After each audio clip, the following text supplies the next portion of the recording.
Há tanto racismo na filosofia, quantos foram os seus autores. Quase sempre homens, quase sempre brancos, quase sempre europeus ou norte-americanos.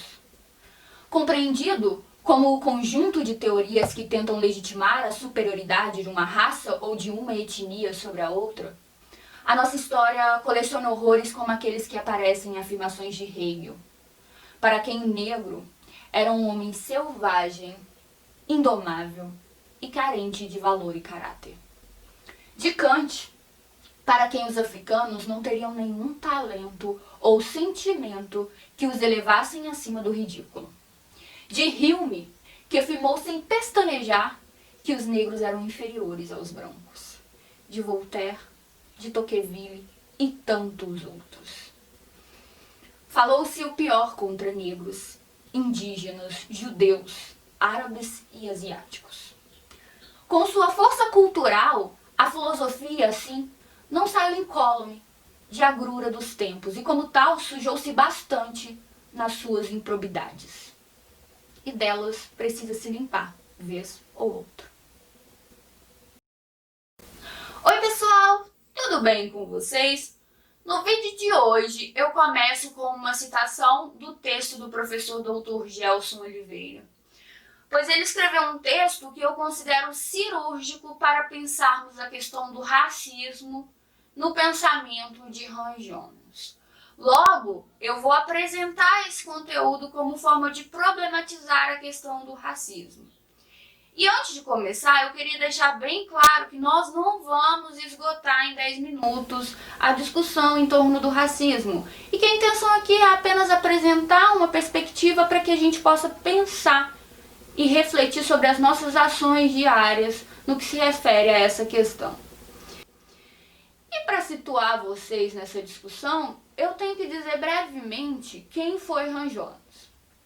Bem, ele foi um filósofo alemão de origem judia, como a Hannah Arendt, que nasceu em 1903 e veio falecer em Nova York em fevereiro de 1993.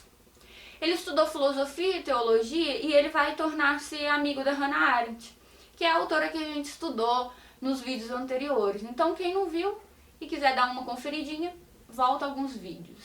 E ele tinha como mentor o Heidegger, mas ele vai romper com o Heidegger quando o mesmo vai se filiar ao Partido Nazista em 1933.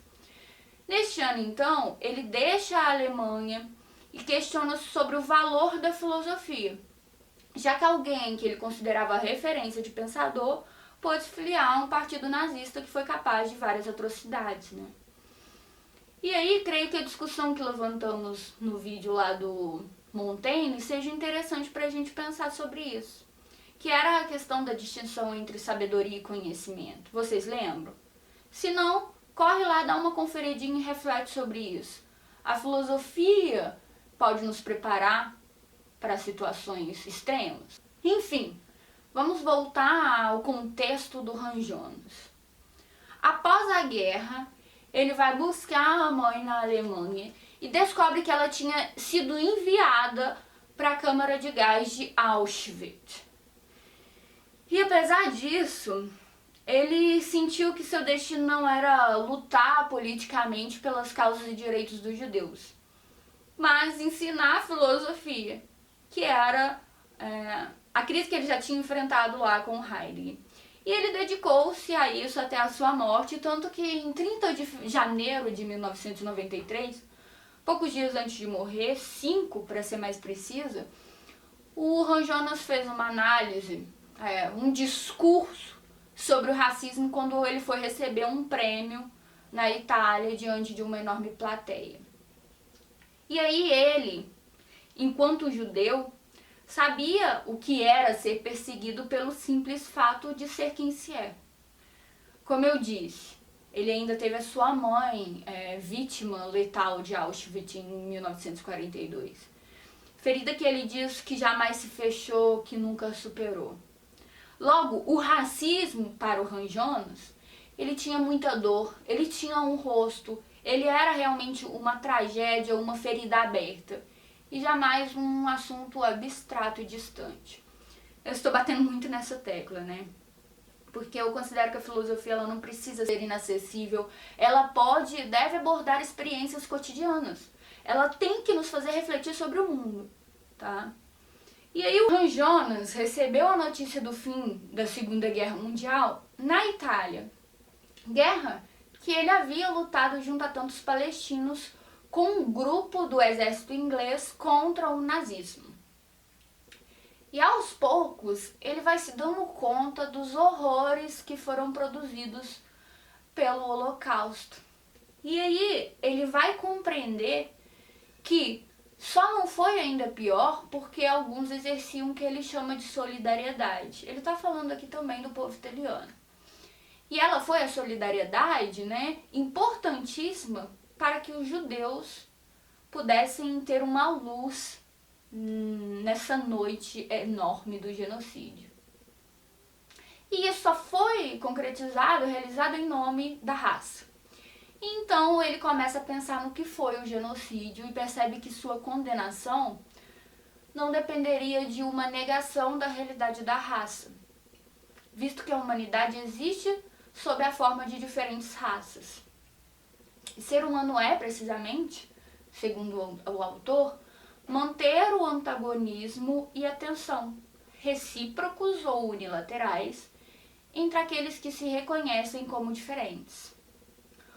O Hans Jonas vai afirmar que a diversidade como tal torna-se facilmente um berço de caricaturas ou de estereótipos pouco agradáveis.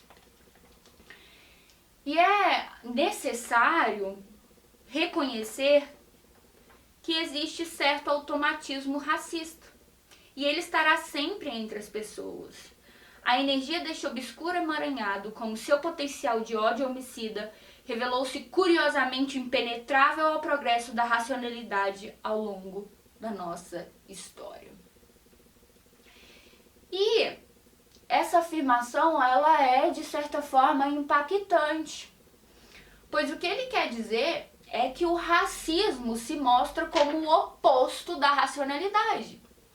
E mais que isso, é uma tendência que resistiu até mesmo ao iluminismo e às teses mais otimistas ao longo da modernidade. Ou seja, em outras palavras, ele afirma que o racismo é uma espécie de percalço no caminho da civilização. Há uma tendência racista guardada no âmago da própria humanidade que se confronta com a diversidade.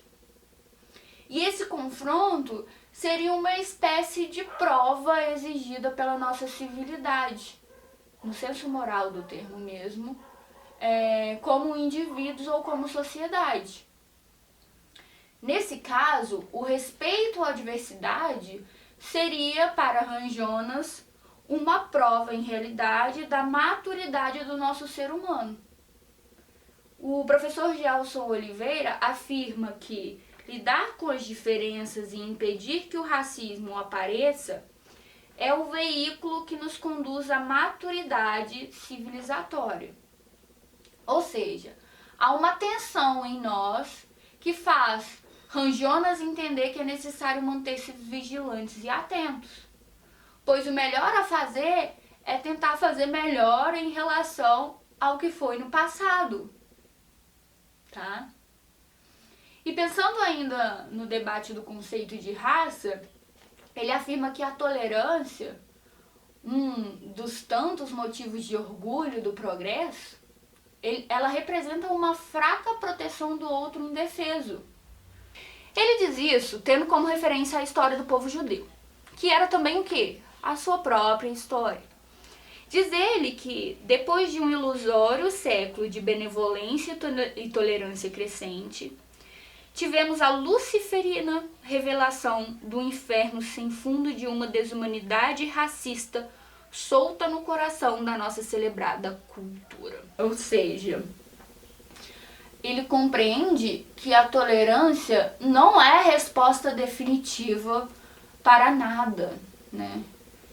Pois depois de um século de tolerância, como ele diz aqui, os judeus provaram de um terror jamais experienciado, de um horror jamais experienciado.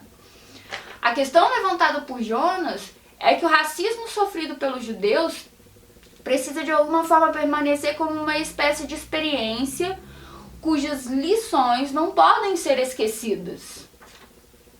Porque essa situação coloca em risco a vida do homem. Devemos usar todas as forças da educação moral e uma vigilante atenção política para lutar contra isso.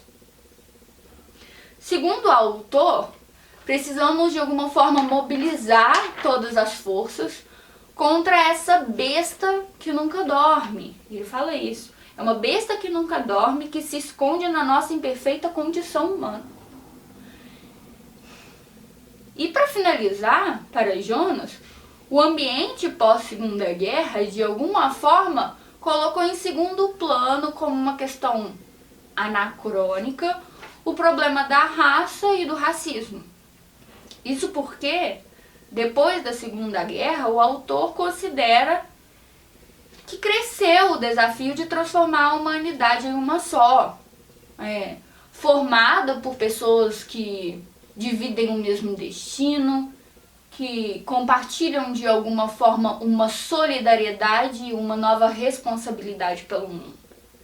Logo, ele vai imaginar que não há mais espaço para essa questão. Ele diz: na luz desse novo horizonte que se abre, os conflitos sociais tornam-se pálidos e o seu clamor deverá cair no silêncio. Infelizmente, como temos visto nos últimos tempos e com as últimas notícias, o autor estava completamente errado quando afirma isso. Pois o racismo permanece como um problema não resolvido que, mais de 70 anos depois do que ele presenciou, na Alemanha, reacende o debate sobre as formas de convivência entre os seres humanos. E aí, esse debate se reacende em diversos países, não só no Brasil, É isso, não é uma realidade apenas do Brasil. Todos nós, o mundo, somos confrontados novamente com essa besta que nunca dorme, como diz o Jonas. E aí é perceptível que não atingimos a maturidade desejada que ele fala. E aí eu tenho que concordar com o professor Gelson Oliveira quando ele afirma que, apesar dele ter errado nesse diagnóstico, a recomendação do Jonas continua atual, ao dizer que a ética e a política são os principais instrumentos para confrontar o monstro que não se deixa subjugar. Enfim, o que eu quis trazer para hoje é isso. Quais suas reflexões sobre o racismo? Em que você discorda ou concorda com o Han Jonas? Explique de uma forma argumentativa, filosófica, pense sobre o tema. E mais importante que isso, quais as suas ações diárias contra o racismo? O que você faz para modificar essa realidade? A filosofia, ela deve nos fazer repensar sobre o mundo, tá? Ela não deve ser abstrata e distante de nós. É isso. Grande abraço a todos e até a próxima semana.